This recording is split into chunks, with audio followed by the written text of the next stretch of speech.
Benjamin Castle are Americans. Watching the footy. Liam Ryan saying, kick it my way, I want to jump over the pack, and here he comes! Ryan! This is Buddy Franklin! This is the greatest showman! Got the handball off to Myers. Myers looking for the lead of Stengel. Gee, they're good. Gee, they're sharp. Razzle dazzle Rioli. Oh, who else? McDonald! Timber! From inside the centre square. Boys kick the goal. Boys kick the goal. From inside the centre. Foul. Oh, they can't believe that.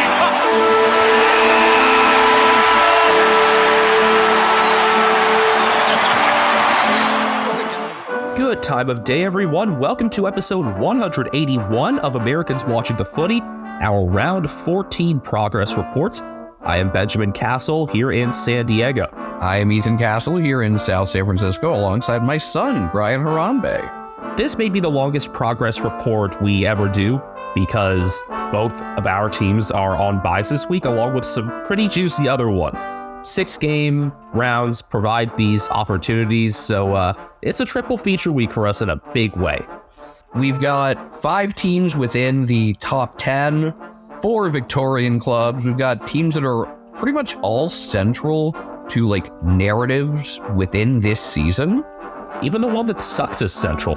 We're going to try to give you some analysis, as usual, you wouldn't be able to get elsewhere. Try to give you some different angles. And as we talk about our teams, we're going to kind of evaluate each other a bit more, because normally I'm the one talking about Geelong, he's the one talking about West Coast. So we're going to try to kind of, as much as we can, flip that. So this is going to be a real exchange. We're going to exchange ideas, thoughts, and even our energy. Thanks, Basil. Do we want to just spin and get it on then? I've already done that. Awesome. So for those of you that are new to this, instead of just going in alphabetical order or ladder order, we just randomize it. Makes it more fun for us. Hopefully makes it more fun for you. And maybe aggravating when your team doesn't come up. Yeah, try to keep people engaged for the entire episode. That's why this one doesn't have chapter titles. We'll be starting with The Mighty Sun. All right. Gold Coast is 7-6. They are in 9th. They have a percentage of 107.9. They have won all 7 of their home games, 5 at People First Stadium, 2 in Darwin. You're still not much to People First Stadium. I think I like it more than NG, as silly as it is. They are 0-5 in true road games, and they also lost to the Orange team in the Gather round. They'll be playing them again, though. That expansion extravaganza will be run back later this year. Speaking of NG, it'll be there. So I guess pencil in the Suns for a loss there.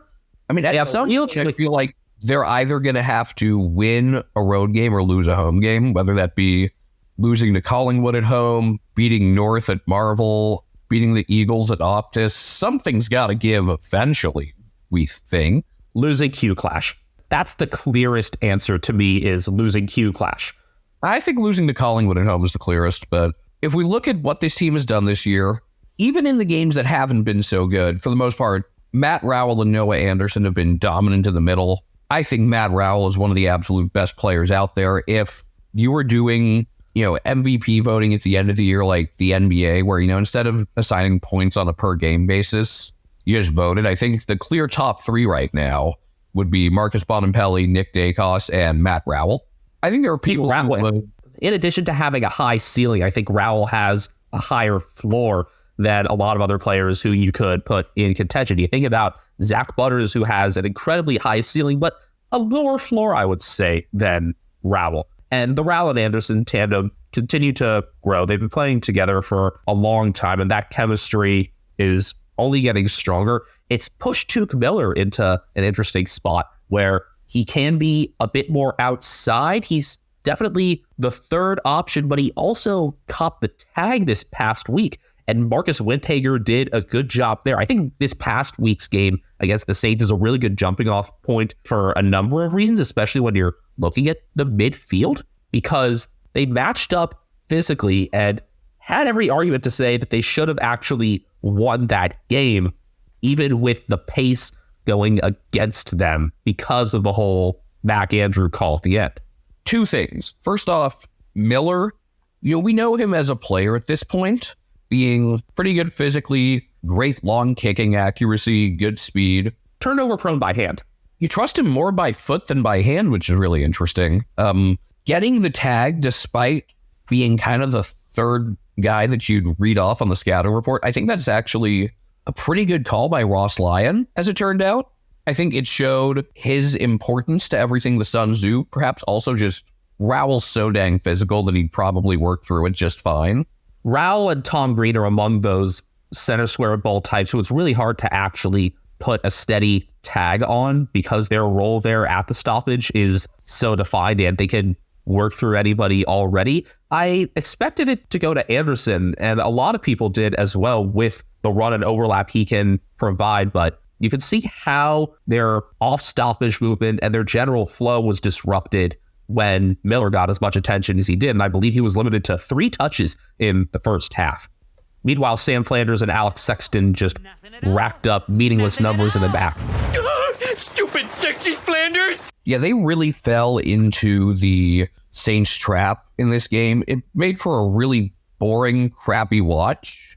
I think this is more on coaching than on the players, that it seemed like they just had no clue how to combat Ross Ball. Well, Ross Ball is a spin-off of Australian rules in and of itself. And it's such a unique approach from the opposition in today's game. However, the Suns have the running ability for sure. I was waiting to see some more of that rebound, and it just never came in. Flanders is one who could most certainly accelerate things, and he never took the initiative there, never took the game on.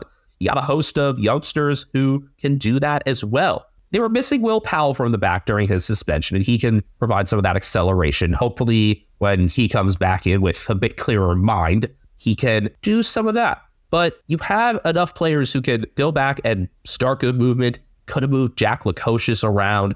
Ben King, I know that he is their steadiest forward option and the centerpiece of their attack inside 50, but he too has a whole lot of running ability that we haven't seen the Suns employ in a few years. With Jed Walter in the mix now, I was thinking that maybe we could see more of that, and we haven't yet. Yes, Walter is taking a bit of time to really shine at the top level. It's tough for key fours right away. And the question is, do you want another forward alongside him there, another real tall key piece so that defense's attention can be divided? Or do you just want a greater frequency of entries? And that's an area where Ben could help. It's a balance that the Suns have yet to figure out how to strike. I like their movement on the half forward flanks more than I do actually through the center aside from that midfield trio. Sam Closey's developing as a damn fun and clean outside player there. And you've got a number of other additions there too. I think if there's one who could flex from outside to in, I think it might be Tom Barry.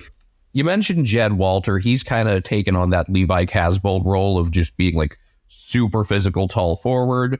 Sam Closey's been one of my favorite players on this team.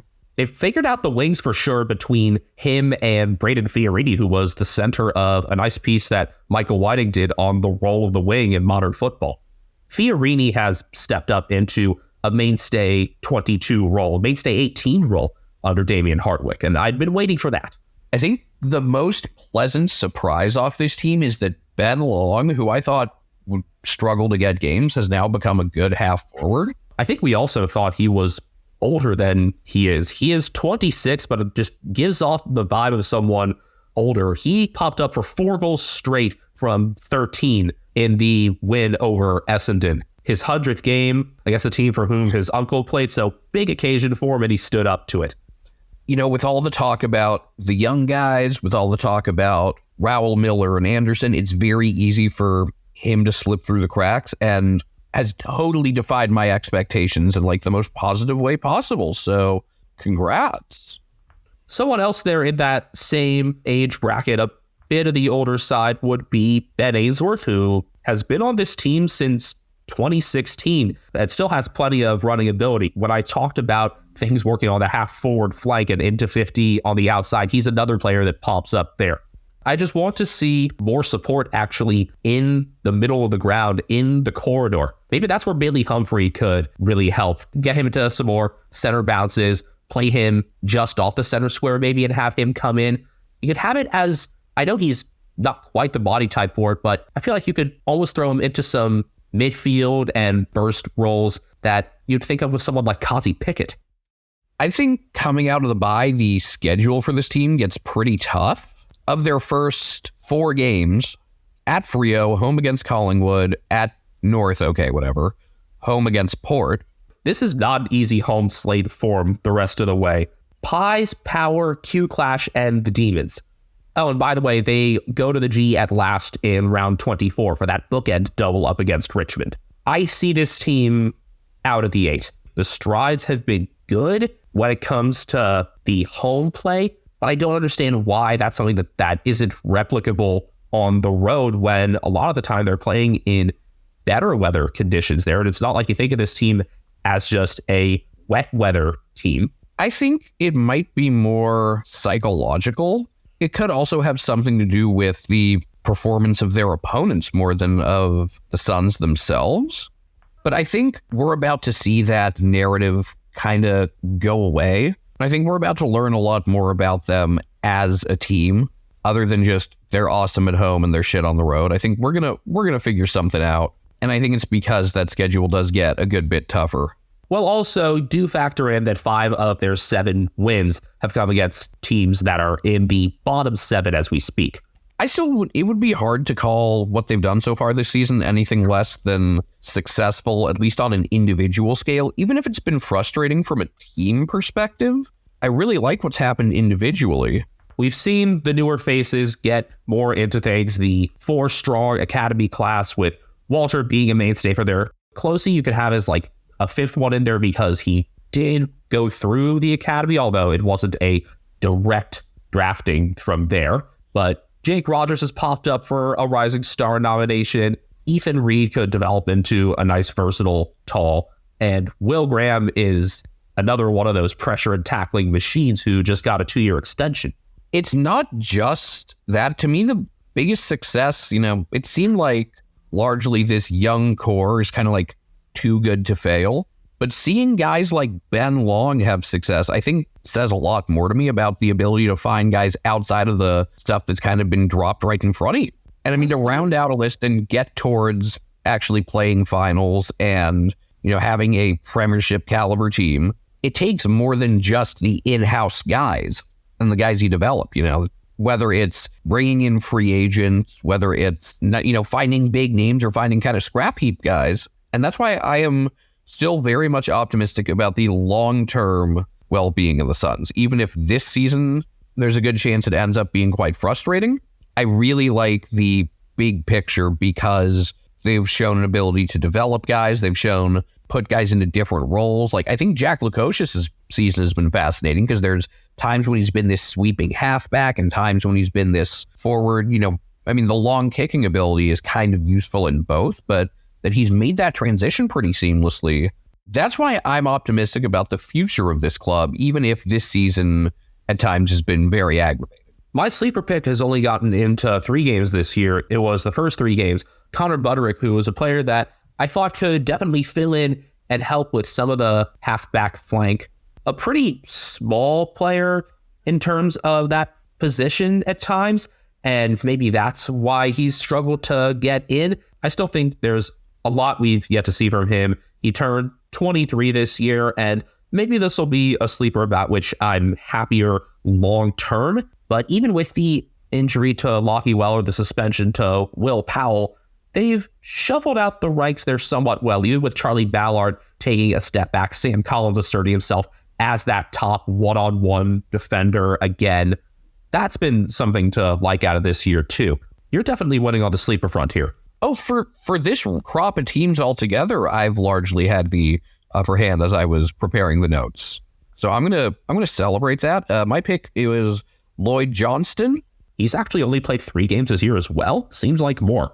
Played very well up in Darwin. Also played in the loss to Carlton. Only 2 goals, but just kind of a dynamic weapon. He did the backflip after the Carlton goal. That was really cool. Had 6 tackles in the win over Geelong as well. And this is one where it's just tough to find a spot for him. But I think considering that he's still only 19, there's plenty of time. He is an impressive small forward, kind of a spark plug, dynamic along ground level, and he will continue to get his. It's just a matter of when that opportunity presents himself, because he's certainly good enough. 1 down, 5 to go. Man, there is a lot of dark colors here on this spinner. It all just looked like a blur to me when I just spun it again. And we're going to move over now to the Suns' last victim, who have dropped 2 games in a row, that being Essendon, who sit in third at 8-4-1, despite a percentage of 100.2. Are they good? Are they frauds? The jury is most definitely out, and it's tough to judge after the King's Birthday Eve game because their big problem there was just pure inaccuracy. I feel like every game, I know less about Essendon's viability from a team standpoint. Is it because they shift strategically? Is it because there are different weak points that show up? There just hasn't been a lot of stability and flow from week to week, like a lot of constants, if that makes sense. Different players popping up and then not showing as much a week prior. It seems that other than...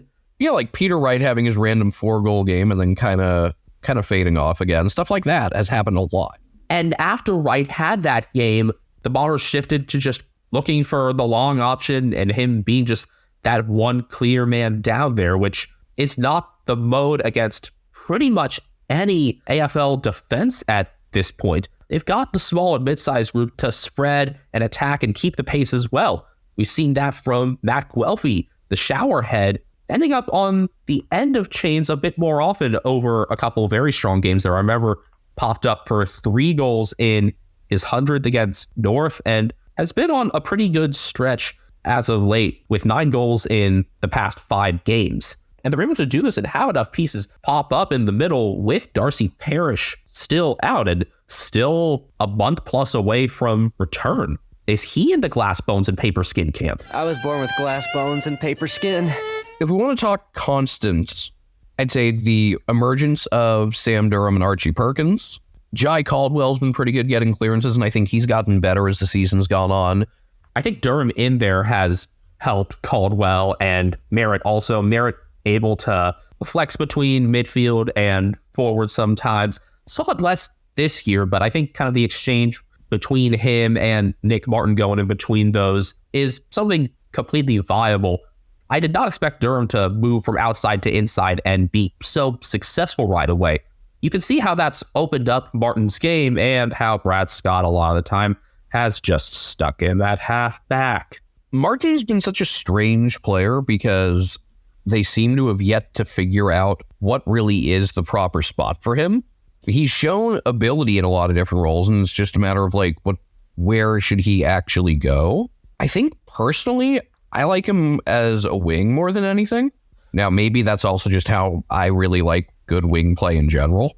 I think also Xavier Dersma being out has given him more time to shine on the wing. Dersma could be back from his quad injury right after the bye. A couple big ins potentially there between him and also Sam Draper potentially finally coming back in. We've seen how Todd Goldstein has struggled to be that number 1 ruck at this point with so little support. Draper hurt and Nick Bryan hardly getting an opportunity. And yeah, when it comes to Martin, he's versatile enough and has shown well enough at half forward that I want to see him and Merritt just kind of trade off more in between games. If Dersma can get back in form on the outside, that's what I'd like to see. Now, has Todd Goldstein been bad? No, he's just been an interesting study because his hit-out numbers have been good, his clearance numbers have been good, but it's not like I think he's won too many one-on-one ruck battles over the course of a game. Has had a rough run with things the past few weeks too, going up against some of the most informed rucks in the competition. I think I would just evaluate him at this point as kind of just being there, which isn't a bad thing, especially for a guy of his age. I really just don't have much of a strong opinion about him in any direction. I think when Draper comes back in, we'll be able to develop a stronger opinion there.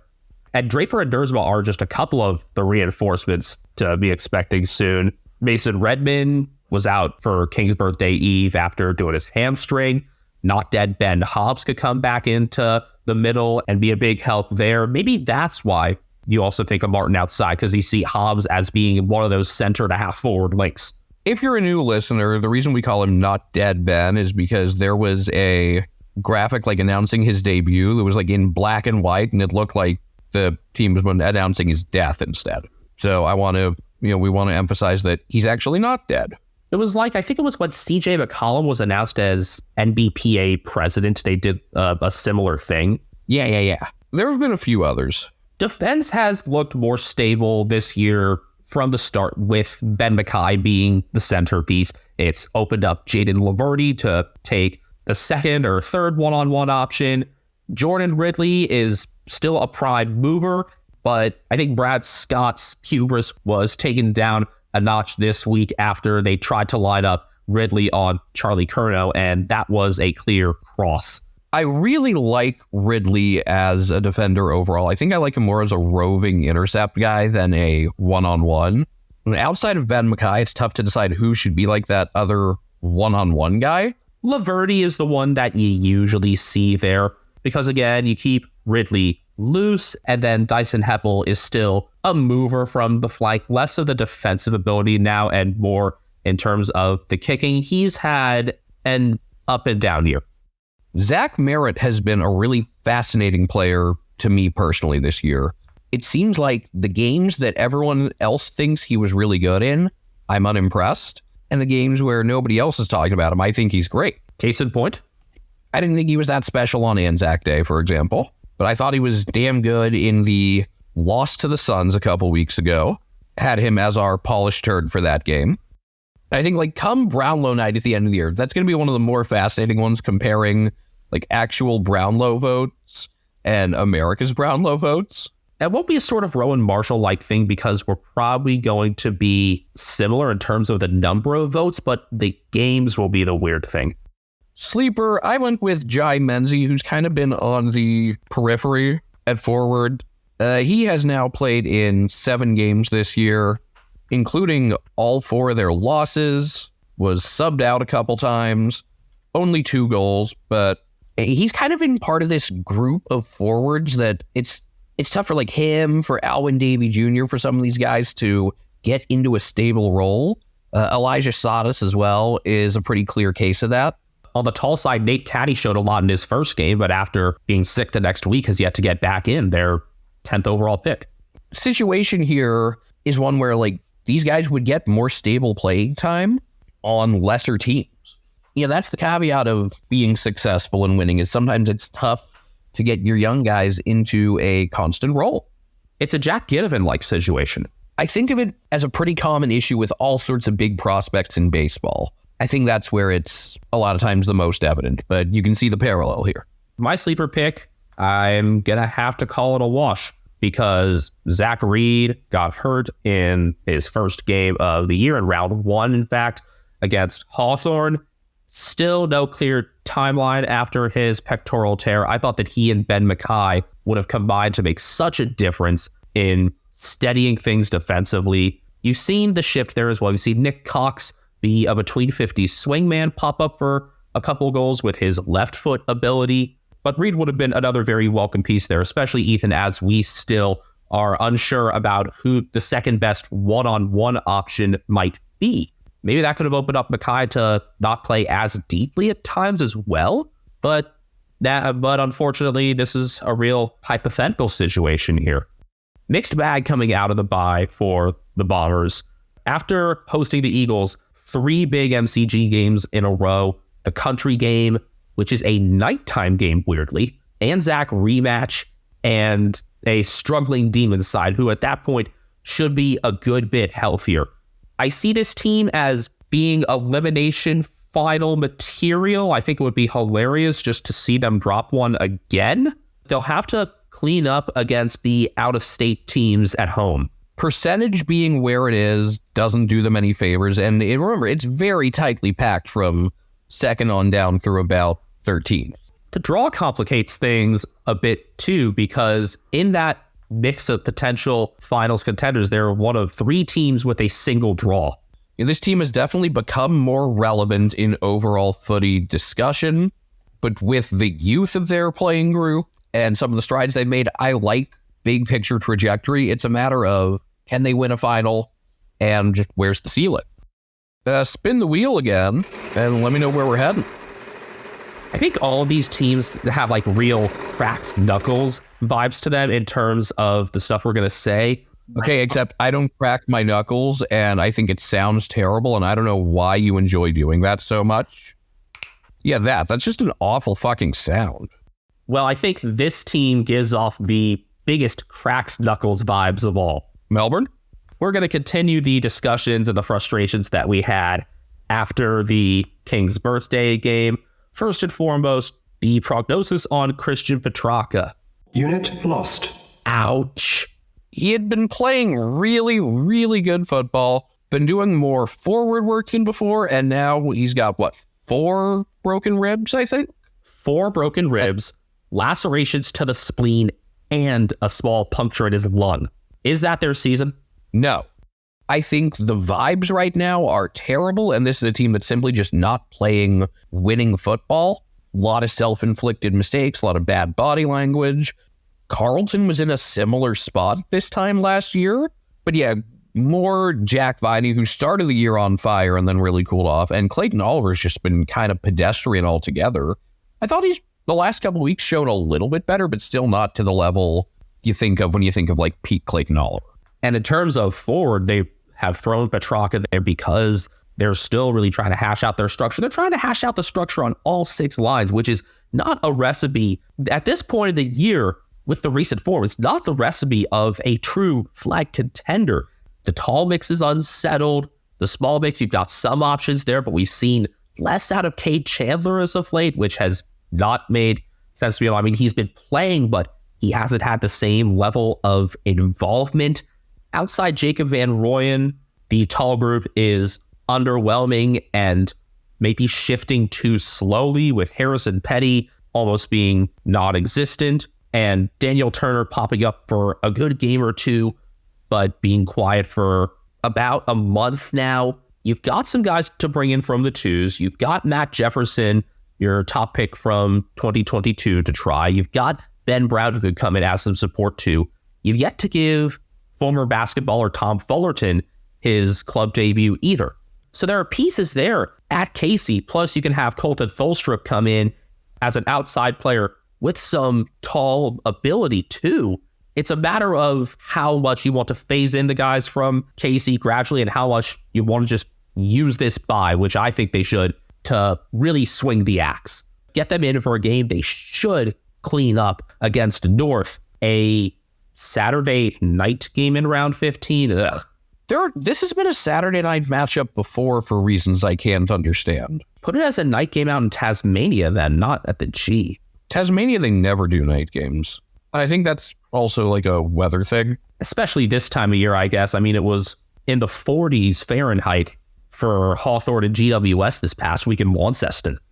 I think Jake Melksham's return, once he gets back to AFL form, will be a massive help for this Demons forward 50 look, because he can play above his size. He can play as a defensive forward as well.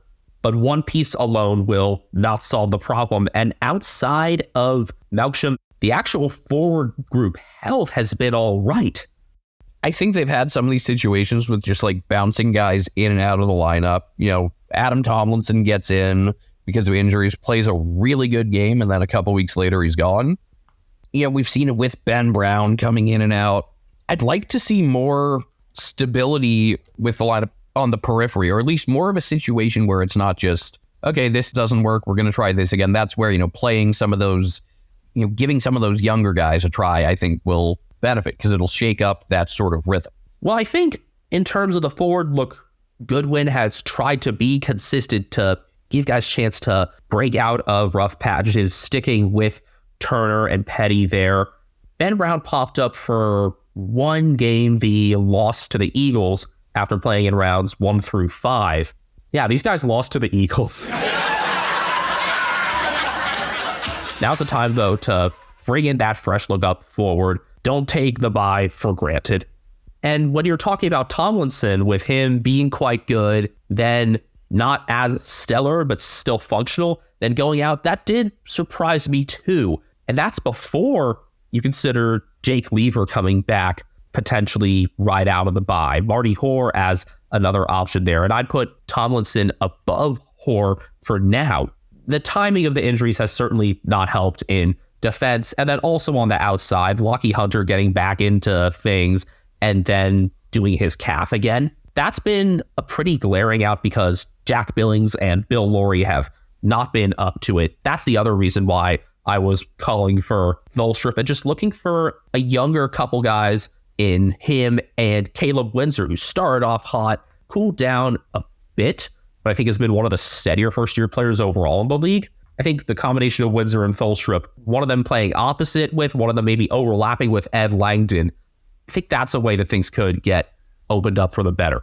Yeah, I think Jack Billings, you mentioned, he's been one of the more disappointing recruits on any team this year, and that has definitely not done this team any help. If he starts playing better, that would be a pretty significant shift and another thing that could get them in the right direction heading into, I'm going to use one of my favorite terms, the pointy end of the season. The pointy end. Being that the Demons have been in the top four each of the past 3 years, their schedule is not very forgiving. They got to go to the GABA in round 16. MCG tests against the Bombers, Giants, and Power. Some tough matchups with out-of-state teams there before having Collingwood to finish it off in the closing round. And they got to go back to Perth as well to play the Dockers and to the Gold Coast. There is potential for such a huge range of results here, and it starts at the selection table. Again, so much of this team, I think, has also just been, you talk about vibes, and they have not been good. How much do the vibes maybe come into play when you're talking about Simon Goodwin's job stability? I don't think Petracca being out alone could give him the pass. That's tough.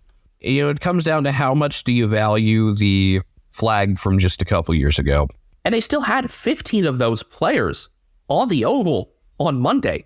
But I mean, you think about, he was drawing so much praise just a couple years ago. How much of it is the players? How much of it was him? How much of it has been a resistance to actually changing style? Guys are figuring out how to beat Stephen May. You've seen a couple players really occupy him, and it hasn't had to be the biggest guys because Stephen May himself isn't the biggest guy. He's a central defender despite just being 6'3", and Jake Lever's 6'4", so these guys can be outmatched in terms of height, or you could just put medium-sized guys on him if they can occupy him enough. That was Will Hoskin-Elliott's job this past week. He's 6'1", and he was a huge difference maker there.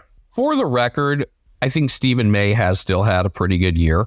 I'm using that as an example, though, of how there hasn't been as much strategic shift there in terms of just how the Demons set up and how they move the ball. Once you win a flag, you get scrutinized from every angle. You become incredibly predictable, and they haven't responded to that in a lot of ways. They're still a team that, despite Kazi Pickett and Cade Chandler, look for the tenuous tall options far too often. They're a team that has younger players to bring in and try in key spots, key literally in an Australian football sense and metaphorically, and they've been slow to do it. You are in 10th with not an easy schedule coming up. You've got a chance to really test things out coming out of the bye in a game against one of the bottom feeders. See if you can work in some of the younger guys now. It's funny. You talked about, being so drawn to kicking at the tall forwards, not utilizing the smaller options. And it's funny that this lines up. They're playing North out of the bye. I would honestly make some inroads to try to get more towards, look at how Paul Curtis plays off Nick Larkey. I would try to channel some of that. Maybe that's where Charlie Spargo being out has hurt a bit because he's one that you could see doing that. Maybe that sort of thing is what you try with Bailey Laurie, giving him more of a forward 50 assignment, because this is not a team that is super deep in terms of small forwards. Maybe Shane McAdam is another option there, but he can be his own thing enough. I do like the idea, though. It's something that I've been thinking about frequently with this team is that you have Van Rooyen there, and you should be able to have players who can play off of him at ground level. Whichever of Kazi or Cade isn't the one who's roving the midfield, you can put him in there. Even guys in the 6+ foot window, Fulstrup is 6'1". You could still have him even play off Van Rooyen at times. But if you're able to add another tall in there to muddy things up further for defenders, whether it's Tom McDonald swinging forward or one of the other talls that they're really trying to make work actually working, then there's a lot you can do. We just got to start seeing it soon. Let's talk about our sleepers. Mine was Taj Woden. I picked him in part because there just weren't that many options for this team. He's gotten into that role that Toby Bedford was in a couple years ago and that James Jordan was in last year of just being the sub all the time. 10 games played, 8 as the sub. And he's another one in there that could be in that mix of flexing into the 450, being able to play off some of the talls. Even though he's listed as a medium defender, we've seen him patrol into the forward line. His situation is something that I think has been a problem for the Demons in the last couple of years. Now, it's a different situation with a young guy who's just getting started, but you look at how good Toby Bedford was last year, you look at how good James Jordan has been this year, and it's have they been repressing the guys who have been stuck in this, almost permanent sub role? Help! Help! I'm being repressed! I think it's fair to start asking that, and I think that's a structural problem with this team that may need to get hammered out. My sleeper pick, I think it was tougher to call him an actual sleeper because he is a premiership player. That being Tom Sparrow, I just thought we could have seen more from him in that half forward into 450 spot. We sometimes see him pushing a bit further back and being part of the outside chains too. I see him and Trent Rivers. Maybe people don't know the difference between the two of them, but also you see them sometimes playing off each other, more Sparrow off of Rivers. He's among that group, though, that could play off the talls a bit better. And I like what Sparrow's done this year as that sort of versatile player, averaging over 15 touches and 4 tackles a game. Benjamin, 78% of our listeners are between 18 and 35 years old, so they probably want to start a podcast like we did. How did you know that number, Ethan? Thanks to the analytics we have for Spotify for Podcasters. Formerly known as Anchor, sorry Frio fans, Spotify for Podcasters has tools that allow you to record and edit your podcast from your phone or your computer. No fancy software needed. It's so easy you can edit it while drunk. And Spotify for Podcasters doesn't just allow you to upload to Spotify, you can also distribute your podcast on platforms like Apple, Stitcher, and more, just like we do. Best of all, it's completely free. Not only is it free, you can even make money from listener support or ad revenue. Hint, hint. Download the Spotify for Podcasters app or go to podcasters.spotify.com to get started today. Welcome back to episode number 181 of Americans Watching the Footy. Find us on Twitter talking about games in real time at Americans Footy. Find me individually at Castle Media. Find me at BenjaminHK01. Find Ethan's son, Brian Harambe, at CapNamedGrian on Instagram. We're on a bunch of other platforms at Americans Footy as well. Been more active on Instagram as of late. That's a trend I want to keep up. We've still got our 2 favorite teams on this wheel, plus Ethan's least favorite. So this is going to be fun, this second segment here. And we will start with the 3-10 West Coast Eagles. All right. So normally you talk about the Eagles and I just kind of sit there and go, yeah, sure. And instead, I want to give some analysis and see what you think. Because I have definitely watched them more this season than in the past couple years. Because regardless of where they are on the ladder, they have certainly been more watchable. I think we can agree on that, yeah? They've been more watchable, though the results have not shown. 16th place, 72.6%. Yet to win a game outside of Western Australia, yet I already feel like there's been some massive progress, including 2 pretty quality wins, the Western Derby throttling of the Dockers and the 35-point win over the D's. Of the 10 losses, the first 3 were very much rough. The Collingwood loss was not good, but they were missing so many key players, and the Crows loss was pretty bad, so that's averages out to a little over 1 game a month that's just not watchable. But I think generally speaking, the watchability of this team has skyrocketed. The competence and competitiveness level is much better. If you're telling me that the average month for the West Coast Eagles right now out of 4 games will be 1 win, 1 ugly loss, and 2 watchable losses, that's not the worst thing in the world. That's a major step forward, yeah? It's a step forward for a list where I'm still very unsure about the coaching. First thing to talk about is, of course, Harley Reid. He's been tremendously fun to watch. He's still a little rough around the edges with things like learning when to try to break tackles and when to handball it out. He's had at least 1 or 2 super exciting moments in every single game to go with the fact that he's just really good.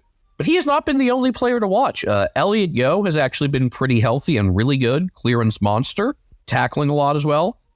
Tim Kelly has been hurt some, but he's been pretty sharp in the middle. Sorely missed these past couple weeks. The combination of him and Reed out against North made me knew it would be trouble instantly. Oscar Allen's been hurt since... When did he get hurt? Like round 3 or so? Sir, that was round 1. Yeah, he should be finally back from his knee injury shortly after the bye. But in his absence, Jake Waterman has really stepped up as one of the best forwards in the competition. Will be fun to study how those two kind of play off each other once Allen's back. Defensively, a couple years ago, it was Tom Barris. Last year, there weren't as many positives, but I know you liked Brady Hoff. He's kept up in terms of that one-on-one responsibility, and other people outside of Western Australia and the Eagles fan base are starting to notice. But the big one this year, similar to where Tom Barris was in 2022, has been Jeremy McGovern. He has been back in seriously elite form. It's actually proper all-Australian discussion there, unlike Liam Duggan. Yeah, Barris has been not quite as good as 2022, but definitely better than last year. And I've kind of liked Jack Darling. You know, he gives you a goal or 2 most weeks, gives you like at least 4 or 5 tackles, sometimes more. There have been enough pieces to keep me intrigued with this team almost every week, and that's good. Now, the negative is just the old Premiership core continues to fade out. Dom Sheen and Andrew Gaff look pretty finished. And you want to avoid what I like to think of as the Phillies situation. So the Philadelphia Phillies won a World Series in 2008, made another in 2009, made the NLCS again the next year, and then a couple years later just played out the string way too long instead of trading some of those guys away or just not giving them contracts. And it really brought down the entire team. And there's a balance to be found, you know, thanking the guys for what they've done, sending them off appropriately, but also not keeping them around and having them drag the rest of the team down, especially because that can undo some of the positives and some of the successes and leave a bad taste in people's mouths when, yes, this group only won 1 flag, but it's one of the greatest grand finals, if not the greatest grand final of all time. Could you put the 2023 grand final up against it? I wouldn't quite, just because it didn't have the super late lead change. Like, yeah, the side bottom goal was cool, but you can't compare side bottoms to Dom Sheed. Injuries, we already mentioned Oscar Allen. Rhett Bazos, another 2 to 4 weeks with a groin injury. I don't know where he would really get in. Liam Duggan is now concussed and out 1 to 2 weeks, and Adam Simpson's weird fascination with him has been one of the most perplexing things about this team. Elijah Hewitt's out 4 to 6 weeks with a foot injury. I've liked Jaden Hunt. He's out about a week with a toe injury. Noah Long's PCL injury has him out for the season, and Harley Reid will miss 1 more game out of the bye with his suspension for the sling tackle on... Who was it again? I legit don't... It was Darcy Wilson. I'm just overhearing about that. It happened. The suspension made sense. You can debate about 1 or 2 games, but yes, that was suspension worthy. In terms of those outs, Bazo would definitely be working through the 2s. Hewitt, once he's in full health, would be a nice piece to add on the inside. Could keep Ruben Jinby in a more flexible role. We've seen him at halfback flank and gather a decent amount of the ball there. Could also open him up to tag a bit more because no tag on Luke Davies-Uniacke this past week was very, very telling. The out of Noah Long is one that definitely hurts more than I think a lot of people realize, as that dynamic small forward option, able to usually flex from the half forward flank into a more inside spot in the forward 50. It's clear the club really likes him. Luke Shuey gave him number 13, as that's as big a vote of confidence there as you could get.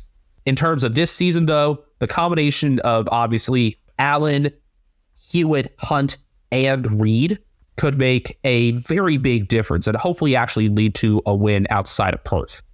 Other injury thing reminded me, I've liked Ruben Jinby and Jaden Hunt both as like physical presences.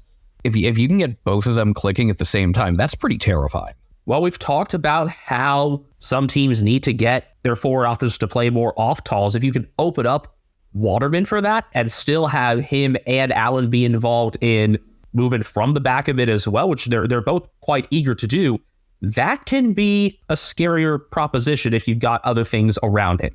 I've made my thoughts on the Eagles pretty fucking clear. The step back without those key players was understandable, but not to the extent of an actual loss. That loss in itself is unacceptable, and they've got to make it up in Tasmania, or I want to see Adam Simpson's ass out the door. I see this team finish. Funny how bothered you are over what ends up in the big picture being a pretty inconsequential game, all things considered. Of course it's inconsequential. North are pretty clear spooners, and, the Eagles can't get higher than 16th. They simply cannot. There's something that does just keep bothering me about that game, though. Neither of our sleeper picks have factored in big ways this year. Mine was Callum Jamieson, with uncertainty in terms of defensive stability at the start of the year and Matt Flynn missing the first half of the season. I expected Jamieson to get more opportunities. In 4 games, he showed me that he does not belong at the AFL level. Case closed. I actually think I have totally beaten you here, even though Locke Rollinson, my pick, only has 1 game as a sub, and it was in the... Gather round. Because Jameson's been just, objectively terrible. And Rollinson, I've been waiting for him to get that second opportunity. It's not that he's been hurt. And with Noah Long out for the year, I would have thought he could have gotten some more opportunities in a small forward spot. He hasn't. He provides that mobility. Give him a go. This is the other reason why I'm so pissed off with Adam Simpson and the selection team, that they keep selecting a best 22 that features too many of the fading Premiership vets. And they, like the Crows, need to realize, because this season's a wash, we need to shift our lens to development. And the only way to properly develop is to get these top performers at the twos in AFL games. I think even though he just came back from an ACL injury, they could very well lose Jai Cully. Rollinson as a midseason pick last year, his contract isn't long either. There's really no reason you shouldn't let the kids play.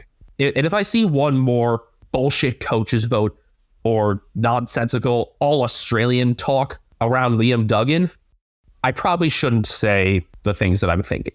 He makes inconsequential plays out of the back. He's the number 3, number 4, if not lower, option out of the midfield in the first place. And while he has not been as turnover prone in the past month and a half, the way he started the season should disqualify him from any All-Australian discussion at least.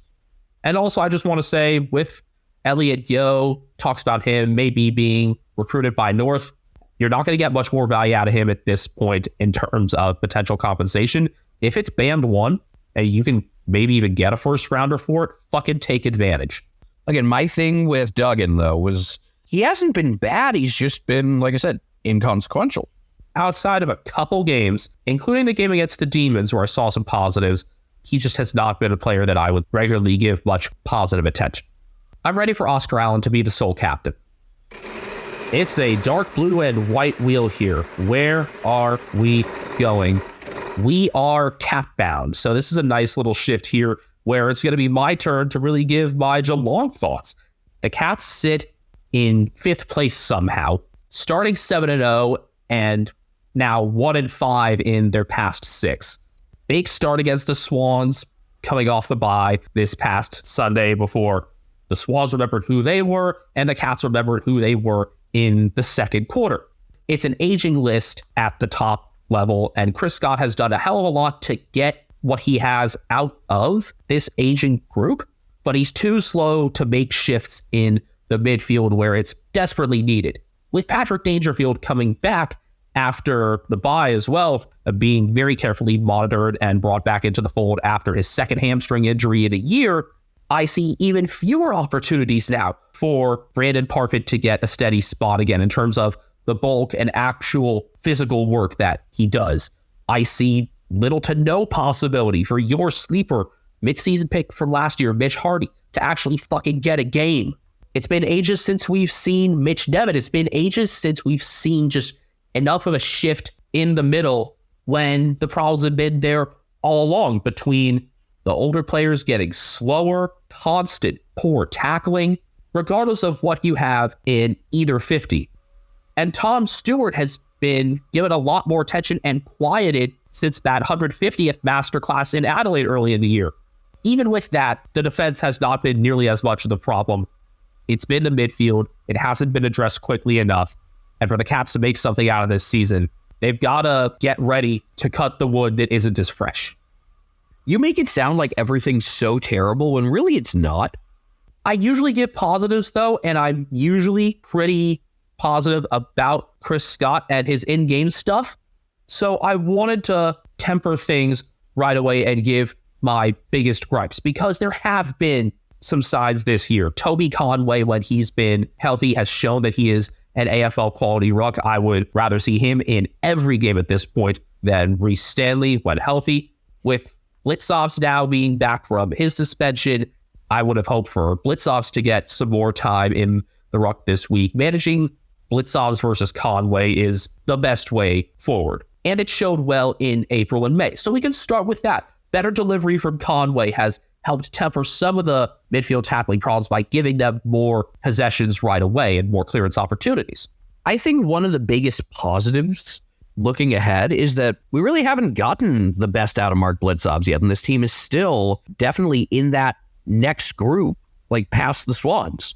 I mean, we've got Carlton and Collingwood, probably that next tier, but then maybe 9 to 10 teams after those, where one of them you'd expect could crack the top 4. And the schedule's been unforgiving for Geelong. I'll give them that. Well, it's been a weird schedule because the start ended up pretty forgiving when it didn't look like it on paper. You know, the Crows and Lions ineptitude helping there. And then it got tough. Went 1-5 out of a pretty nasty 6-game stretch where really could have easily been as good as 4-2. Out of the bye, couple of tough games against some of the big Melbourne clubs, and then kind of get to cruise to the finish. But I think they've gotten through the worst stretch of schedule. Not that it'll be easy coming out of the bye, but I think this 6-week run was the worst of it. It was one that we did highlight at the start of the year going into the home and away previews where, I mean, we didn't even see Richmond as huge potential respite at that point, and they would not have won that game against many teams with how they started, but they adjusted and finished that game well enough. I feel better about that game now because the Tigers have shown more competence lately. And actually won out of state. Speaking of out of state, that was such an issue for this team last year. Not counting, unless you're playing against one of the Adelaide teams. I don't think you really count that as an out of state trip because it's out of state for everybody. But last year, this team had a maximum of 20 points they could have gained from interstate trips, and they got 2.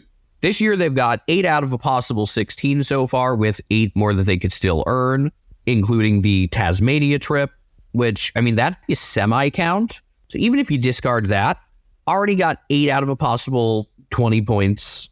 That was something that needed to be improved on, and it has. What else has been good? What else has been good? Well, Brian Myers and Max Holmes in legitimate All-Australian discussion. I'd say Zach Guthrie could be in all Australian discussions as well. He has been the steadiest player both in and out of defense for them. I have more positives, especially relative to last year, to say about him than even Tom Stewart. I thought Zach was perfectly fine last year and the instincts were pretty sharp. This year, he's taken his game to a new level. 2022 was the emergence. 2023, getting into the next level.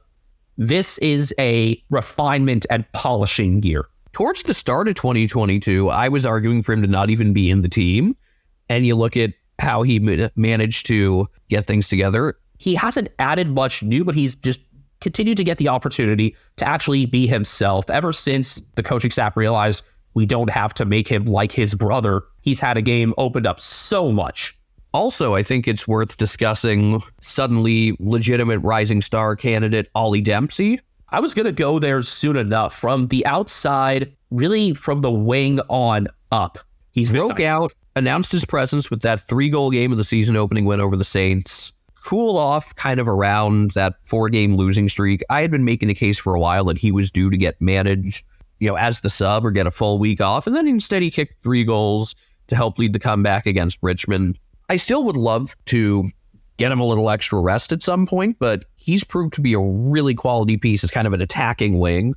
I am pleasantly surprised that at age 21, he has become a well-established fixture in the main 22. I was expecting more of that outside work to fall my sleeper's way, that being Sean Manna, who has finally gotten somewhat of an AFL opportunity after a brilliant season with Werribee in 2023, including 6 goals in a losing effort in the grand final. But we've only seen him in 2 games this year. He hasn't been a huge player in terms of touches, but his versatility should have led him to get another opportunity at this point. In the back half of the year, more from Manna and debuts for Hardy, Lawson Humphreys, and maybe even George Stevens are things that I would have on a checklist for Geelong. I'd also like to see Ted Closey in there. Oh, right. Yeah, he's yet to get a full game. The only game that we've actually seen him was the half of EFL team, if not more, in the closing round last year, making the Bulldogs sweat. And with how his brothers performed this year, I'm even more motivated by the thought of him emerging. It's a weird situation where there are a lot of guys worthy of getting senior level games, but not a lot of standouts. And it's been hard to kind of perfect the equation of like who should actually be in there, because you've got probably close to 30 candidates each week, but only 10 or so that you really feel great about. And then there's some it's like, yeah, you got to have them in there. So that's been really tricky things. And my belief, especially with the recent losing streak, is that it makes more and more sense to play the young guys, because I don't think the difference in ceiling between playing the young guys and the more established guys is big enough to justify just running the old guys out there. With young guys, the concern is always, they don't have experience, yada, yada. Well, they got to get that experience somewhere. So I think it's time to make that shift. It's just a matter of how you execute it. Do you throw them all in there right away, or do you kind of do it slowly, like one at a time? I think it's more likely to be a gradual move, especially considering you got second and third coming up right out of the bye. After this next 4-week stretch, it seems like the last quarter of the season should be largely more comfortable, aside from a trip out to Perth to play Freo. It's funny. I feel better about that than I would about playing the Dockers at home, the way things have gone. Still don't feel great. Been a tricky matchup, but I'd actually rather play them there, as bizarre as that feels. How do you feel about these MCG matchups coming up? Feel kind of good about Essendon, not so good about Carlton. Collingwood is not great, but doable. What I'm just thinking about, with back to what you were saying about, the list stuff and team selection, I don't want it to be like when they just kind of threw everyone in for the game against North and that was it. Like, let's not make this a one-off thing. Let's make this substantial. Towards the end of the year, I would think, look, Reece Stanley made my peace. Would Zach Tuohy want to stay around as a guy who maybe plays like in 8 games a year? If yes, keep him around for that, because I think he's great for morale and great in short spurts. Gary Rowan's getting towards the end of the line. Mitch Duncan has fallen off some. There's going to be openings, and let's see who can get in there. Let's take stock of what we have and then start to figure out, where do we already have guys and where do we need to find some players from other clubs that either really like surfing or fishing or want to own a small family farm.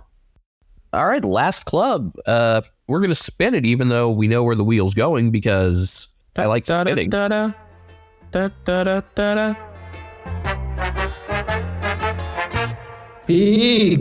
From 4-0 to 5-4 and out of the 8 to suddenly up in second. I think this first half of Carlton's year has been a microcosm for a lot of what they've experienced in the past couple. They are now 9-4. They sit in second, percentage at 109.8, coming off a couple of really satisfying wins going into the bye, finally winning at Port behind Patrick Cripps' monster fourth quarter. And then I don't know how much it was them beating Essendon and how much it was kind of just standing there and watching the Bombers beat themselves, but it worked. Blues had a fair amount of agency in that Tom DeConing and Elijah Hollins with career games. And yes, when you think about the Blues, the attention of the midfield will always go to Patrick Cripps and Sam Walsh. But the unsung hero in so many of the Blues' best games this year has been George Hewitt. The steadiest of the stay-at-home midfielders, with how Cripps and Walsh can flex so much. Walsh outside the center square and Cripps into the forward 50. I think that's been opened up by Elijah Hollins. All the while, Hewitt has been the center square and stoppage workhorse that I don't think has gotten nearly enough attention and praise. This past week is time where we saw it a bit more at last. And DeConing going so well opens up selection a bit because when Mark Pitnick goes well, the Blues go well, but having him in there limits your selection in so many ways with him just being the pure hit-out specialist. Yes, but with such a good midfield, it works. I don't think he would be working if you had a team that wasn't able to turn the hit-outs and stuff into clearances. But within this group, it's actually a really good fit. And it's just a matter of trying to figure out how to combine him and Tom DeConing, because both are clearly in this team's best 22. I think they would be in the best 18 by video game rating. Yeah, so the tough part then becomes, like, how do you have them all in at once? Yeah, how do you let them play off each other so that they don't, like, step over each other's toes? Step over, step on. Yeah, that's what I meant. And there are these good selection questions, even with this being one of the most banged up lists in the AFL and the most banged up out of who we'd consider contenders in the finals mix. So many reinforcements to come back soon. You know, almost everyone who's kind of gotten a game because of injuries has played well, and there are going to be some tough questions if injuries or someone underperforming doesn't just thin things out. Out of the ones currently on the injury report, there are a couple automatic ins. Adam Chera. Well, not Woof. I would put Matt Cottrell in the automatic in. You could actually make a question about Jack Martin and then two mix in McGovern and Mackay. Jesse Motlop hasn't been able to get a game coming back from his own injury because there are so many other quality players that have been in there and done such a good job. The biggest one out of that is, well, Zach Williams, and that's going to make things difficult for when Jack Martin's healthy as well, because Williams has been playing a very Jack Martin-like role as the steadiest forward option outside of the Coleman Metal Towers. So what they do with Zach Williams in terms of selection, if they back him in at forward or if they bring him back to defense where he's more steadily bid, that's going to shape so much of the rest of this team. I would rather keep him in at this point over Martin. Let Martin build up game fitness. Put Motlop in on the small side. When David Cunningham comes back, give him his defensive assignment that went so well at the start of the season. You think back to the opening round win at the Gabba as perhaps his best career game. And then Matt Cottrell can be Matt Cottrell. Martin is another guy who could be in that sub role, which I know has frequently gone to Jack Carroll. Carroll started off hot in the first quarter this past week, then really cooled off. With Carroll being out of contract and from Geraldton, I want to see if either Western team makes a play for him. That seems pretty logical. Defensively, when healthy, Jacob Wiedering's been great. Mitch McGovern has had a really nice season as well. Both have been great as interceptors. You know, there was never like this, oh, here comes this great Carlton core like we've had with Sydney or like we're having with the Suns. You just kind of blink and then it's like, wow, they've got some serious studs in every position group. If we're talking about the actual core starting from the middle, that's been there. We've been waiting for it to emerge. It's how Michael Voss has employed everybody else around them that's made the difference, and in turn opened up those bits games. One of the more peculiar things about this team is that I think we can pretty confidently say they're in the upper part of that group chasing Sydney. They're definitely closer to the Swans than just about any other team except probably Collingwood. And yet every game they're in, other than this past week, ends up down to the wire one way or another. Are they just trying to copy Collingwood? I don't know, because whereas with that Collingwood team, it usually felt like they were finishing games strong. This team a lot of times hasn't and has let an opponent creep back in when they should be able to put a game away. So I feel like that's not going to keep up. We're going to have one of two things. Either they start just really out-talenting teams and winning convincingly, or they start to get punished more for some of those negative stretches. I lean more towards the talent winning out because I think this is a really talented team. Also, I think they've just done a really good job bouncing back from losses in general, playing with confidence. The past month, yeah, not before. They're in a good position overall. And it doesn't make me happy. I do not like them. I do not want them to have success. But I can recognize that this is a really good team that is playing exceptionally well right now and has all the reason to be extremely optimistic. This is a team that I would pencil into a top 4 spot. I mean, with how tightly packed things are, I could see a scenario where they finish outside of the top 4, but I feel pretty good about their odds of playing a prelim, whether they actually finish the home and away season in the top 4 or not. Who would you have as your prelims right now? Sydney, Collingwood, Carlton, and... The fourth one is the tricky one. Part of me thinks Freo. Part of me thinks, despite their history, Port. I know the early season stuff didn't help them, but I mean, if we're just going off recency bias, Hawthorn in the 8 is a reality I could see. The result that I want is for Hawthorn to take out Essendon in a 5-8 final. It's amazing that like GWS is not in that mix at the moment because they've been playing so poorly. Looking at the Blues the rest of the way, they have the Giants coming up at the Showground in round 17. Roughest stretch would be rounds 20 to 22, hosting Port, Kolkar, and then hosting Hawthorn. I don't think there's like any too bad 3-game stretch in a row for them, and with their ability to bounce back as of late, that's why I'm pretty confident in this team's ability to get the top 4. I think this is one where I ended up winning on the sleeper pick. Brody Kemp had been a fringe defender for a while, played 17 games last year, but had a very mixed bag of results. I called on him to be steadier this year, and that he has been. 4 games of double-digit marks and a higher quality intercept player, averaging nearly 7 marks a game and being active in their rebound play while at it. And they found the way that Kemp and Jordan Boyd can be different. That's another one where oftentimes you didn't see the two of them together on the oval. Kemp has some more license to roam, whereas Boyd has been a player to occupy small one-on-one matchups. Toby Green is an example of someone whom Boyd has already beaten and who I would expect to see him go to again on July 6th. My sleeper is... Orazio Fantasia. He's kind of been somewhere between guy number 22 to 26, if you're picking guys on this team. He's been all right. He's definitely in a more prominent role than he was in with the Power. He's been a bit healthier. That's been a difference there. Although now he's got a shoulder injury. Yeah, I would still, regardless of health at this point, put Corey Durden above him. Durden made some impact in the fourth in terms of contesting in the forward 50 and did pop up for a goal as well. Durden's been one who's been on the fringe steadily as well and who we've hoped to see more of. The thought that Michael Voss still has a whole lot of levers he can pull regarding this team is the scary part. Yeah, the challenge, I think, is going to be, one of those try to figure out the right guys, don't leave out the wrong parts of the equation. Because assuming guys keep getting healthier, you're about to have more guys than just Jesse Motlop that are going to be deserving of getting a game that you're not going to have a place for.